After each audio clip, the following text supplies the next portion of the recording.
Welcome to Chapter 2 of Accounting 1. We're going to look at debits and credits today and doing journal entries. Journal entries are the foundation of double entry accounting. So very important chapter, and it's very important that you get these concepts in this chapter, as we're going to be using them through this semester and the next, and for the rest of your life if you are an accounting major. So very important material in this chapter. Okay, so what is an account? Well, we actually used some accounts in Chapter 1 when we looked at net solutions. He had a cash account, supplies, land, a drawing account for his withdrawals, accounts payable. So he had several accounts. Even fees earned was his revenue account. So these are separate records that show increases and decreases in each element or each type of thing involved in their accounting equation. So we will have elements of the accounting equation: assets, liabilities, and equity. And those are the types of accounts. Under those categories, we will have several accounts. You could have 1,000 different assets. Some of these, huge corporations may have hundreds and hundreds of asset accounts. So we obviously do it on a very small scale while we're learning in this class. So assets, we'll have a list of assets: cash, supplies, land, equipment, machinery, vehicles, buildings, you name it. Those resources are assets. The liabilities: accounts payable, wages payable, unearned fees. If you've been paid in advance for something, that would be a liability. And in the equity, we would have the capital and drawing accounts. A T account is a shorthand way of depicting an account. And can you guess? It looks like that. So we're going to say this is a cash account. And we're going to put all increases over here and all decreases over here. And we're going to get a balance at the bottom. If we add up all the pluses, subtract the minuses, and we get $1,000, that's what we would put here. If we add up all the pluses and subtract the minuses and have a negative number, we would put it here. That would be bad though, right? If you had more subtractions from the cash account than you had deposits, that would mean you're overdrawn.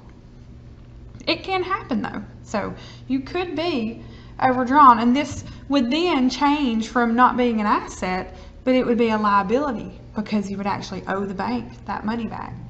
But we're not going to deal with that in this class, but we're going to always have a positive balance on all of our examples. Okay, debits are on the left, so this is the debit side. And credits are on the right. That's the credit side. So when we say we debit an account, we put it on the left side of the T account. If we say we credit that account, we would enter it on the right side of the T account. And you'll see when we look at a journal template, what a journal looks like where we do our journal entries, you'll see there's two columns. There's a debit column and a credit column. A ledger is a group of accounts, so it's just a listing of all the accounts and their T accounts. So it's like a summary of all the reports, all the ins and outs of each account. And a chart of accounts is just the account names. So it's just a list of account names that have been created for the company, and you can use that to choose from the accounts that you're going to do your journal entries, use for your journal entries.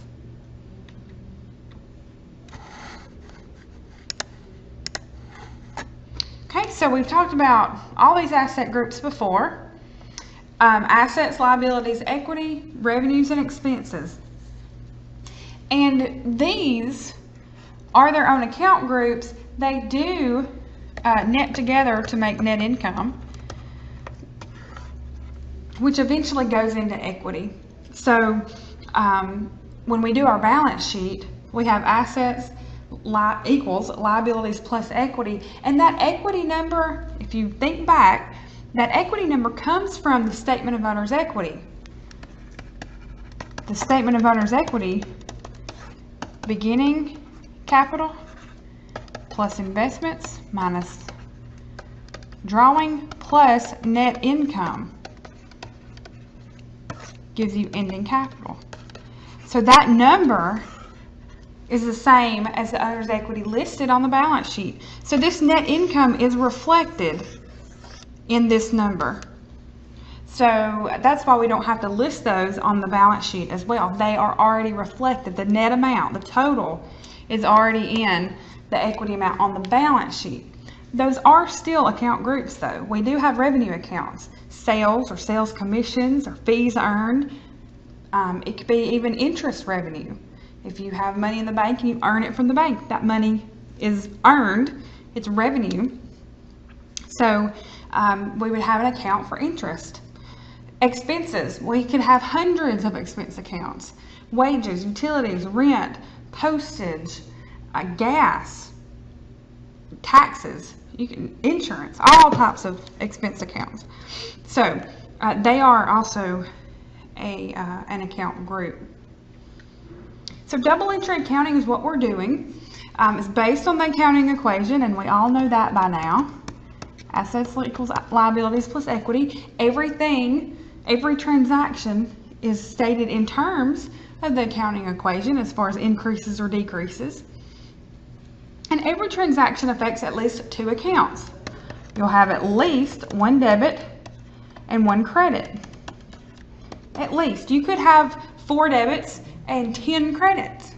Not in this class, but in the real world you could.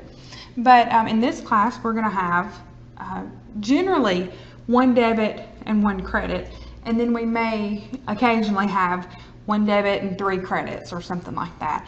Debits and credits will always balance, so they'll always equal, no matter if you had 2 debits and 4 credits. The total of debits, total credits, always equal. Okay? Total debits will always equal total credits. So we have specific rules based on the type of account. If it's an asset, liability, equity, revenue, or expense.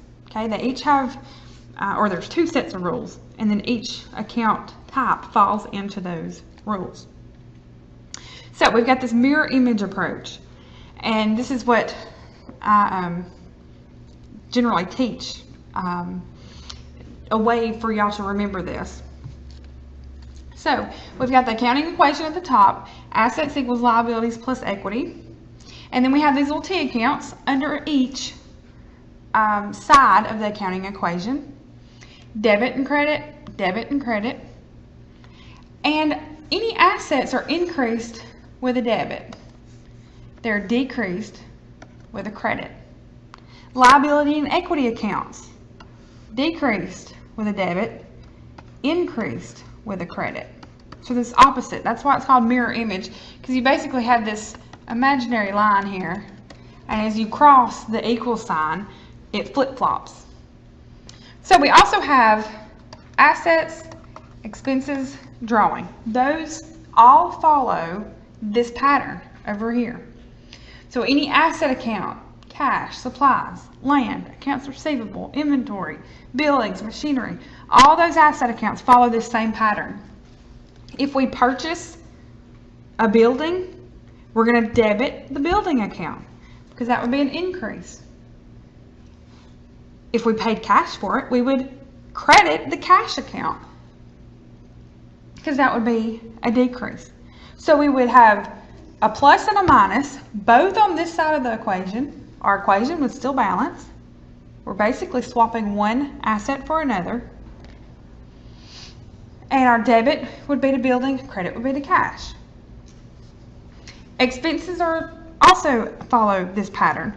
So wages expense, if we pay our employees, we would debit wages expense because we're adding to the amount of expense we've incurred.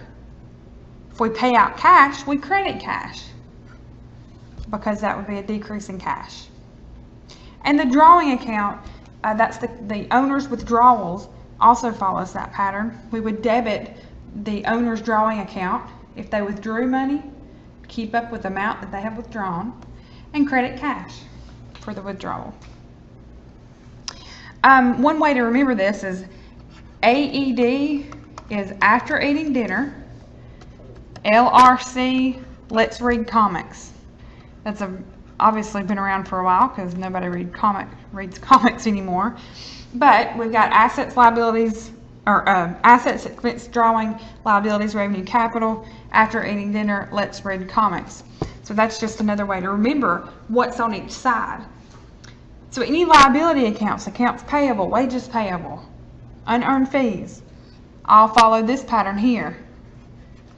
And they are increased with a credit instead of a debit. Revenues also follow this pattern. The capital account follows this pattern as well. And I threw in accumulated depreciation, which we haven't gotten to yet. I think we do that in chapter 3. It's when we start looking at that. But that would follow that pattern as well. Okay, so what you'll need to do is go ahead and, if you haven't already, created or write this down on your notebook somewhere. You'll use these rules every class. So I'm going to write this again, and I do the T accounts underneath them.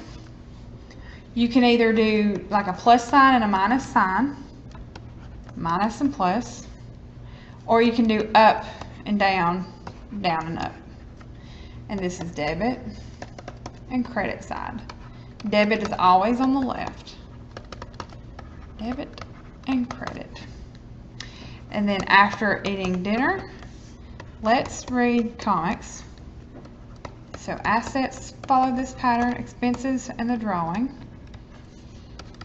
Liabilities, revenue, and the capital account. You should be able to draw that without, you need to memorize that, okay? Because we're going to be using this every class. Another way you could do it, if you don't want to use the T accounts, you could do your accounting equation and just put increase with debit, decrease with credit, decrease with debit, increase with credit. So you could just list it like that, so that if you had an asset account you needed to subtract from, like cash, maybe you paid out cash for something, you would know to credit that. Of course, you then have to know that credit is the right side. So if you have that down pat, you could use this method down here. And then liabilities and equity, if you have a liability that you're paying off. Let's say you're paying off a credit card. Well, then you would debit that liability to bring it down. If you were paying cash, you would then credit cash. So there's your one debit and one credit. So we're going to do a lot of these and go through several examples, hopefully to get you very well versed in journal entries. So the 3-step process that you take when you're doing journal entries, always go in this order, and you'll hear me refer to this a lot. First thing you do, which accounts? Determine which accounts are affected. Well, if you purchased land and paid cash, land and cash. Those are your 2 accounts. You can use your chart of accounts to figure out which account name, which names you need to use.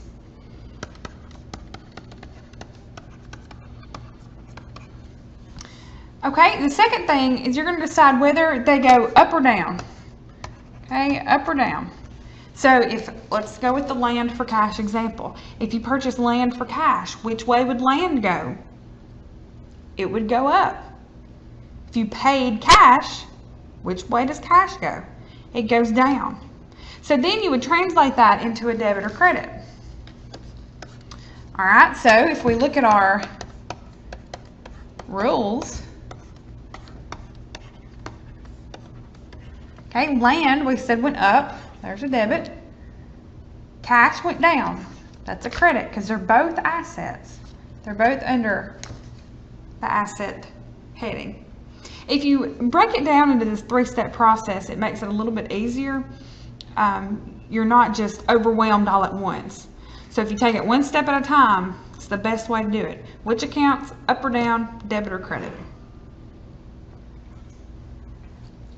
After we've done journal entries, we then post to the T accounts because we got to keep those accounts up to date with what we've done to them. So in manual bookkeeping, which not many businesses do manually anymore, they use computers, but in the brain of the computer, that's what it's doing for you. The computer is automatically posting from that journal entry to the T account. In this class, we don't use computers. We are going to do manual. So you'll be posting to T accounts.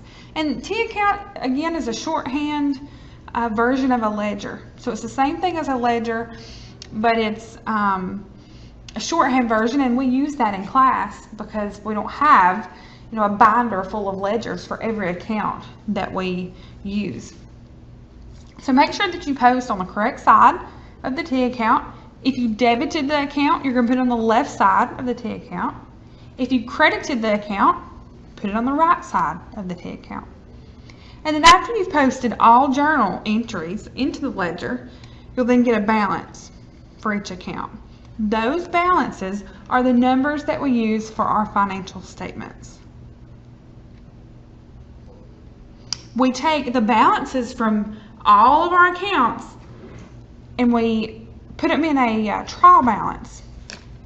And this is going to verify the quality of debits and credits and help us discover errors. So our trial balance will balance at the end. After we list all of our account names and their balances, we add up the debit column, add up the credit column, and we will balance. So let's look at this example. This is actually, if you're using the 24th edition of the book, this is problem 2.2a on page 91. But I put it on the video, on the PowerPoint, so that everybody can see the part of the problem, and even if you don't have a book. Faith Schultz, on October 1st, Faith Schultz established Heavenly Realty, which she completed the following transactions during the month. So we're given the list of things that happened in this company for the month. We're asked to journalize these entries using the following accounts. So this is a chart of accounts. So we're going to use this when we're determining that first question, which accounts. We're going to pick from this list. Then ask us to prepare T accounts and post the journal entries to these accounts. So we'll do that after we do the journal entries. And there's some other questions at the bottom that we'll address after we have some data to look at. Okay, this is a journal template. Sometimes you may have seen a journal before that a lot of times are green pages with lots of lines on them. So you may have seen someone using those before, especially if they do manual accounting. But this is just a journal template that I made up on Excel, and it's got a date column, description. This is going to be your account name, and debit or credit. We got debits on the left, credits on the right. And post reference, that's for a check mark if you've posted it to the T account. So when we post them, we can either check mark or put the page number of the ledger that we used. Okay, so remember our 3 steps: which accounts, up or down, debit or credit. Okay, and you also should have your little mirror image T account thing handy, because we will look at those after eating dinner. Let's read comics. So assets, expense, drawing, liability, revenue, capital. Okay, so we can refer to that as we're doing these journal entries. Okay, the first transaction, Faith transferred cash from a personal bank account to an account to be used for the business, $20,000.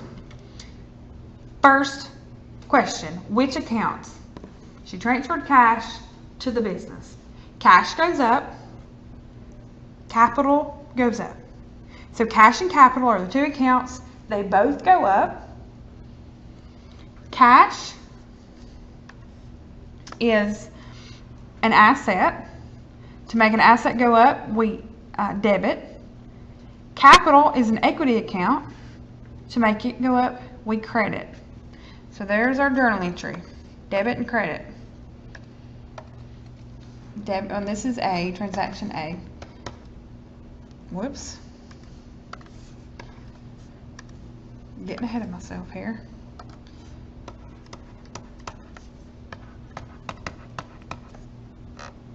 And what was her name? Schultz. Faith. Capital. Okay, so there's our journal entry. Debit cash for $20,000, credit capital for $20,000. This makes cash go up, and this makes capital go up. Second thing that happened, she paid rent on office and equipment for the month. So which accounts? This is rent, so we're going to use rent expense. And she paid. See the word paid? That generally means cash. So rent expense and cash. Okay, which way did rent expense go? It went up. Expenses to go up, that would be a debit.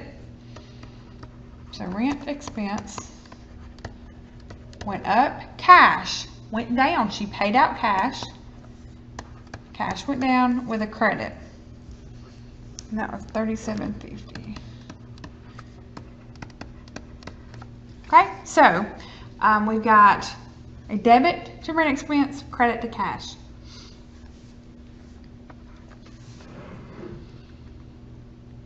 Third one, purchase supplies on account, $1,100. Okay, if she purchased supplies, that means she gained them, she received them. So supplies, which is an asset, goes up. So there's your debit. And on account means she didn't pay for them yet. She has an account with that company and she has to pay it. So that's going to be a payable, a liability, accounts payable, a credit because it goes up. So accounts payable is our credit, and it was $1,100. Okay, let me take a step back for a second and give you another way that you may remember or figure out how to do these.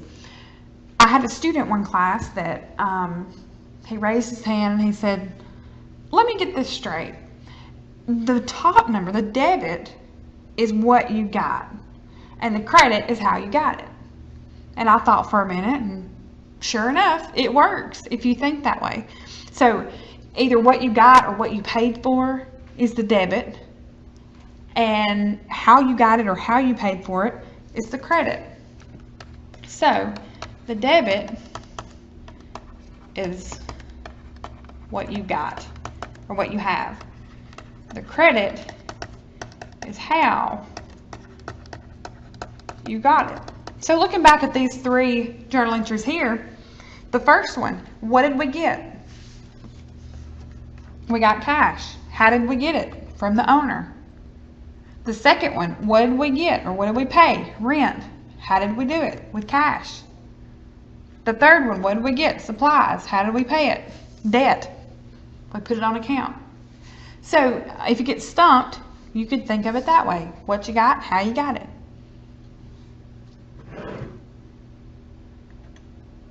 Letter D, we paid the creditor on account. So some of those supplies that we just purchased, we're now making a payment of $400. Okay, paid means cash was paid out. That's going to be a credit to cash for $400. And if we paid the debt, that means we paid down some accounts payable. That debit to accounts payable makes it go down. All right, transaction E. Earned sales commissions receiving cash, $16,750. Okay, which accounts? Sales commissions and cash. Up or down? Sales commissions goes up, cash also goes up. All right, so sales commissions, we want revenue to go up. That's a credit. So this is transaction E, sales commissions. And it was $16,750. And cash, to make cash go up, we will debit. So cash, $16,750. This is what you got. This is how you got it. You got cash from making a sale. And you've probably noticed that I put the debit first in each of these and the credit second. Kind of indented a little bit. Makes it easier to read. The next transaction, paid automobile expenses for the month, $1,000, and miscellaneous expenses of $700. Well, we've got automobile expense account, miscellaneous expense account. So which accounts are affected? We've got automobile, miscellaneous, and cash, because we paid cash. So we've got 3 accounts in this example. Auto expense and miscellaneous expense go up. Expenses are over here. They follow this pattern. We're going to increase with a debit. So auto expense and miscellaneous expense, both going up. This one was 1,000 and miscellaneous was 700. We paid cash, which is a credit, and we can put the total there. Notice that our debits equal 1,700, our credits equal 1,700. One other thing I want to, another little trick. If you memorize the cash rules for cash, then you've got half of just about every one of these, except C. If you memorize that cash is increased with a debit,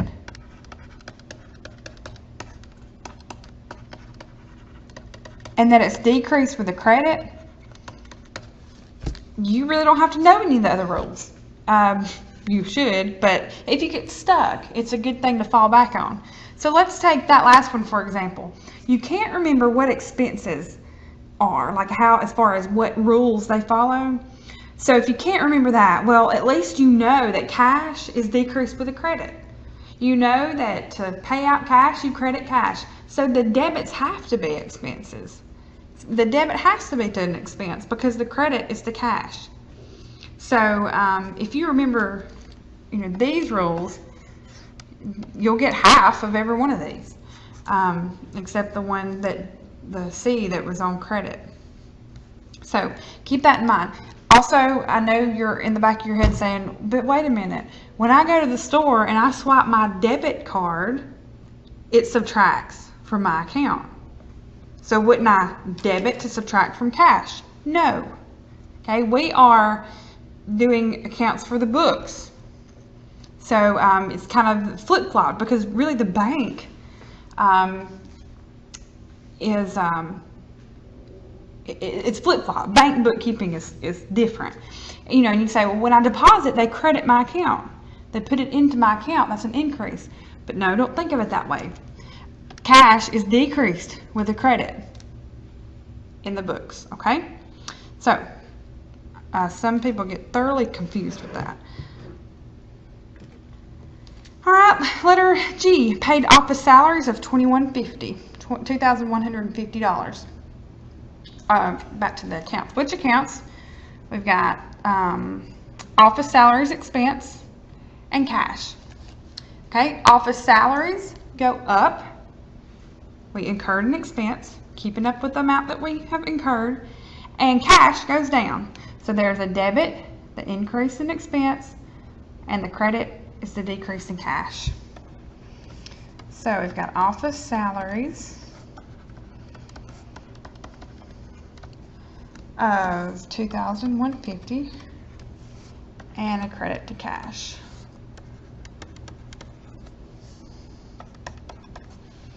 Okay, next, determine the cost of supplies used was $600. So cost of supplies used was $600. Okay, how many supplies did we have? Well, we had 1,100 and we used 600. So we had to subtract from the supplies account $600. So supplies is an asset, and to subtract from an asset, we credit. So we're going to have a credit to supplies for 600. Our debit is going to be to supplies expense, which is increased with the debit. The expense account is the amount that we have used. The supplies account is the asset of what we have left. Okay, so that's another area that can be confusing for students. Supplies expense is used. We've incurred that, we've used it. We're going to subtract that expense from revenues to get net income. We've used that amount. Supplies are what we have remaining or left. They're going to go on the balance sheet. They're an asset. Goes on the balance sheet under assets because we own that. We will use it later.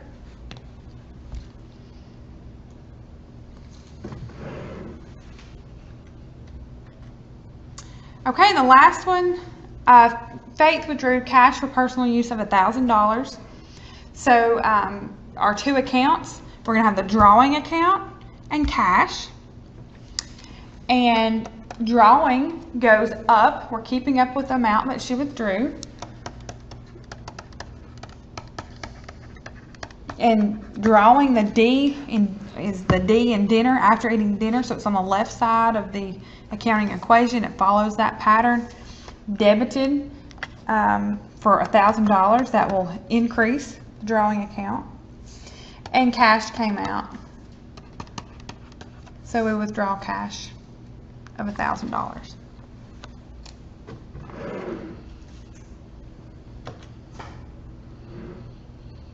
Okay, another observation looking at this now that we have the journal completed. Notice that expenses are only debited. Every one of them. We never credited an expense. Cash, we debit, credit, debit, credit. Cash comes in and out. Accounts payable, we debited and credited. We incurred it and then we paid it off, accounts payable. But expenses are not. So expenses are, the only time you ever credit an expense account is when you close the expense account out. We do that in chapter 4. So, and it'll be one entry and you close it out to 0 to start fresh for the new accounting period. So, rent expense, very rarely ever credited. Okay, just a little thing to keep in mind. Okay, so we've journalized the entries. Now we're asked to prepare T accounts and post the journal entries to the accounts. Okay, so we need to make some T accounts. We need 11 of them.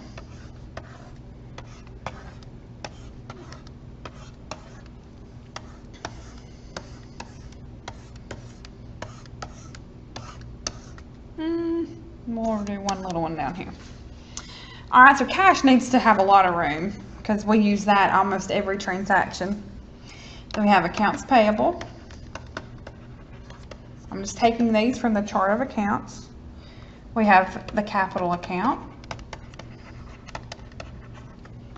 And then we have the drawing account. We've got sales, commissions, rent expense, salary, office salary expense,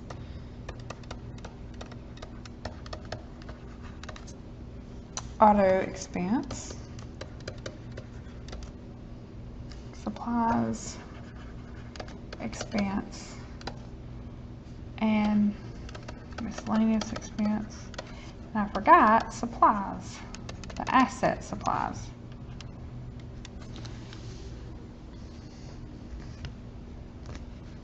Okay. I'm going to go through here and just put the assets. I'm going to make, let's put assets. Let's just do red. This is an asset. This is an asset. Cash and supplies are both assets. They follow a pattern of increase with a debit, decrease with a credit. Increase with a debit, decrease with a credit. And you wouldn't do this every time you make T accounts. I'm just doing it since we're just first learning this.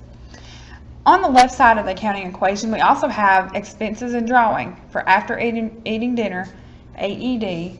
The expenses, this is expense, expense, expense, expense, expense, and then the drawing.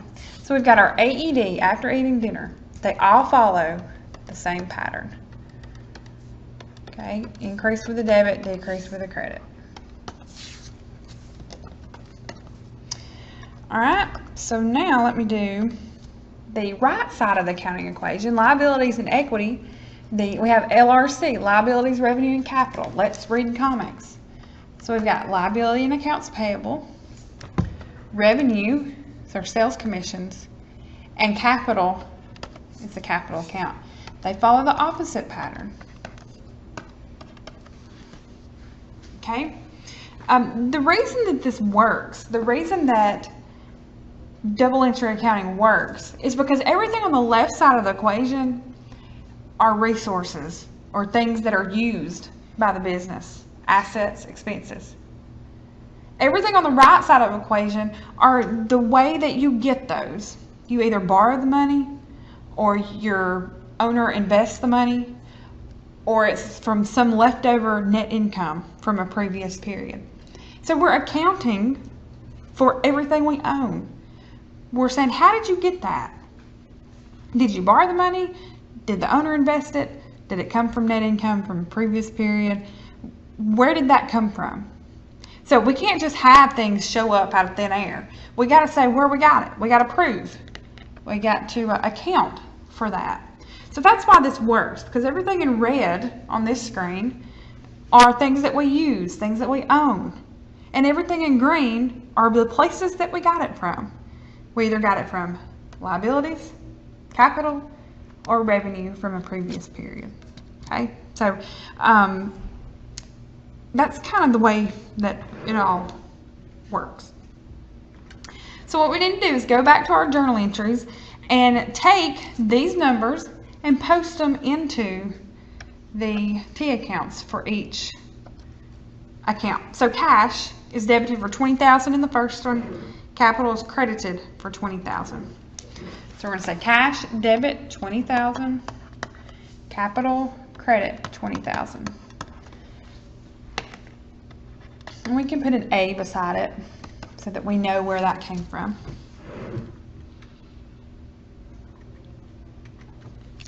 Over here we can say, yep, we posted it. So post reference, you can say, yep, we posted it. We only have one page of T accounts. We could put page number 1 on that, but you know, if we had a binder full of ledgers like we would if we were doing this in the real world, then we could put page 37 or page 410, whatever page that is posted into the T account. Next, rent expense and cash for $37.50. Rent expense, debit, cash, credit, $37.50, and this is B. Supplies and accounts payable, $1,100.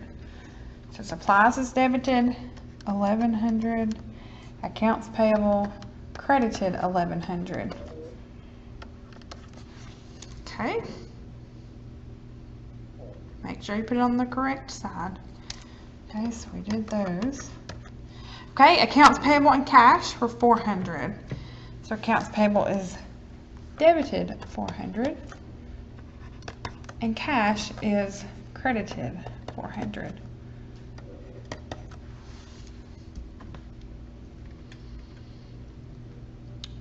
All right, next, cash and sales commissions, $16,750. So cash, debit, $16,750. We increased cash. And sales commission credited $16,750. We made money. We need to keep up with the amount that we've earned. That increases sales commissions. All right, next we have auto miscellaneous expense and cash for $1,700 and $1,700. So auto expense $1,000, miscellaneous expense $700, both debits, and then we have cash $1,700 as a credit.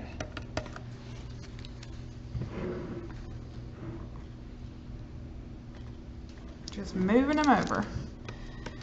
All right, now office salary expense $2,150, cash $2,150. $2,150 and cash credit $2,150.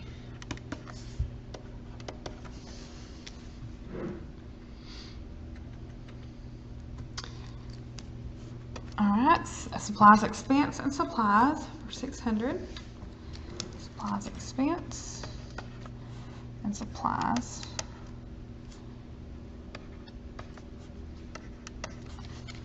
Okay. Check that. Whoops, put that one in the wrong spot, didn't I? Check those off. And then drawing and cash for $1,000. Let's do those real quick. Whoops. Drawing for $1,000 and cash for $1,000. Okay, so we've got them all posted. Now we need to get totals. To get totals in T accounts, you add up the plus side and you subtract the minus side. So for the red ones that we have on here, assets, expenses, and drawing, we'll add up the debits, subtract the credits. Now some of these don't need balances. If there's just one total, that is the balance. So these just have one. All these here. Okay, we need to get a total for this one, that one, and cash. Okay, so for cash, let's punch these in. $20,000 plus $16,750.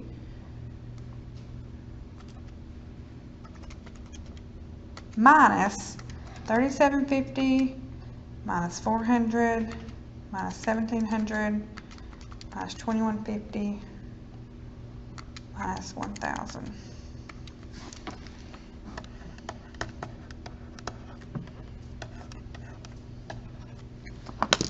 Okay. I want to double check my numbers here.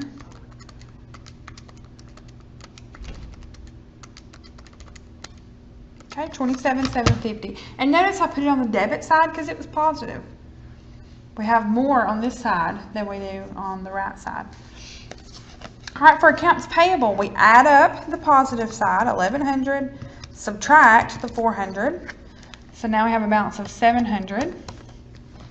Okay, we still owe $700. And the only other one that needs a balance is supplies.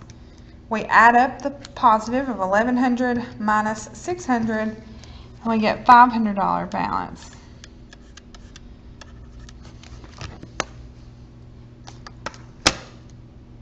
Okay, so those are all the balances. They ask us to prepare an unadjusted trial balance as of October 31st, 2012. That was the next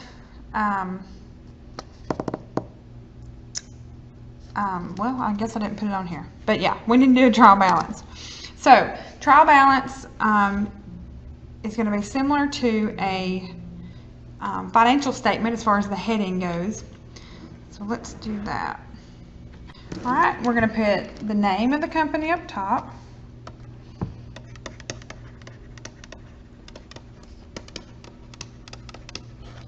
Heavenly Realty. And then unadjusted, it's going to be called unadjusted trial balance. We'll do adjusting entries in chapter 3, and then we can call it an adjusted trial balance. And this is October, I guess this will be the last of the month, last day. All right, we're going to list these in order of assets, liabilities, equity, revenues, expense. That's the order that we're going to list these. So we're going to list assets first, cash, supplies. Those were our only two assets. Okay, then we'll have liabilities, accounts payable. So only liability. Our equity account is the capital. Right, the capital. And then we'll also put her drawing, because that is an equity account, although it follows the pattern that an asset does. It's on the left side. It's one of those exceptions to the rules. So we've got a capital and drawing. Then the revenue account is sales commissions.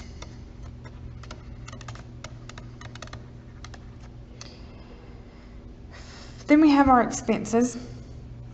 And we're going to list those largest to smallest, with miscellaneous being last. So our largest expense is rent, then salaries, then auto, then supplies, then miscellaneous. So rent, then office salaries,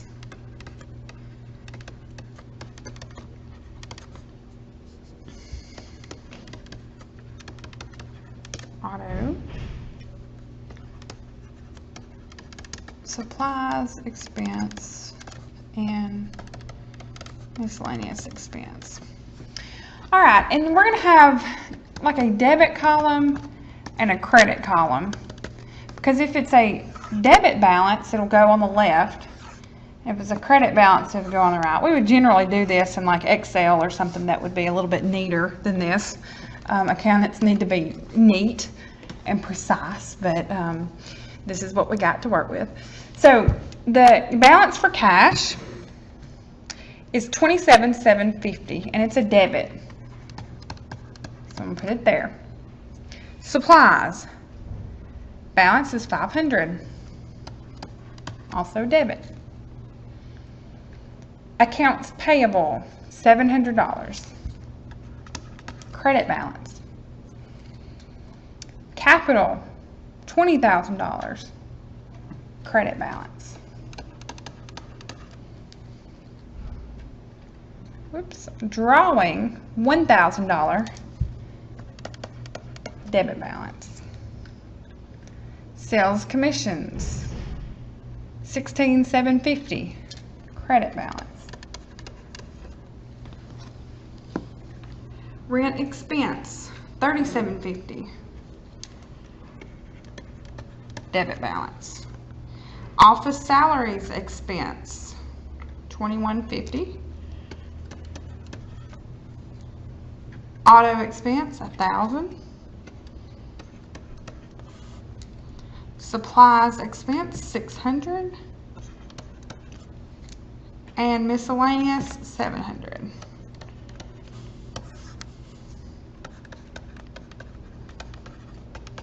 Okay, get our totals.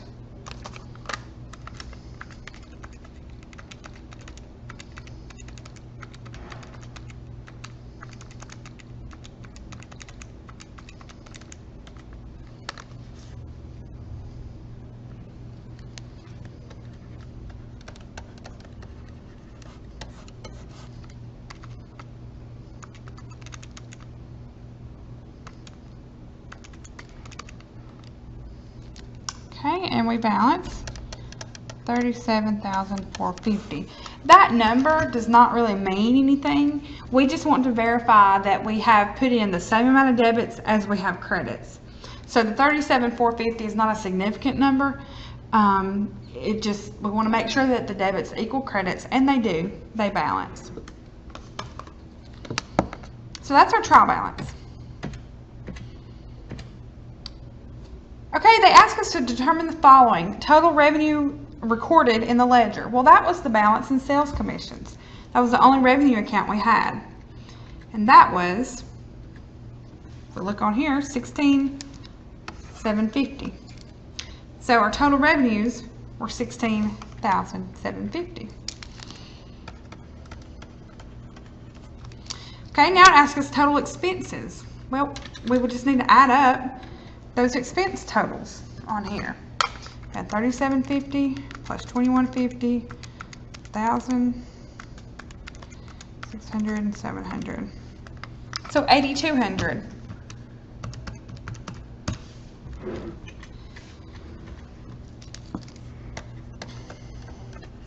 What is net income? Well, that's revenues minus expenses. So we'd subtract those two. You get 8,550. Now we could do financial statements with these numbers. We would generally do a couple more steps before we do financials, like adjusting entries. But we could take revenues of 16,750 minus expenses, get the 8,550 of net income, do a statement of owner's equity, have beginning capital of 0, additional investment of 20, minus the 1,000 plus the 8,550. That would give us total owner's equity or ending owner's equity. Then we can do a balance sheet, assets on one side, liabilities of 700 plus what we came up with on the statement of owner's equity. And our balance sheet would balance as well. So we could do financial statements for this set of this problem. That's why they ask you this, just to kind of keep you from doing, having to do the income statement. And then they ask you the increase or decrease in owner's equity. That's basically the statement of owner's equity. You're going to have the 20,000 investment minus 1,000 for her withdrawal plus 8,550 for net income. So minus 1,000 plus 8,550.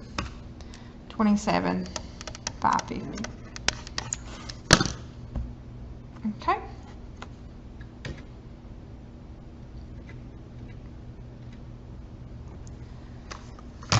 All right. If you have questions, you can post them to the discussion board. And as always, you can email me or give me a call in my office. I'll see you back for chapter 3.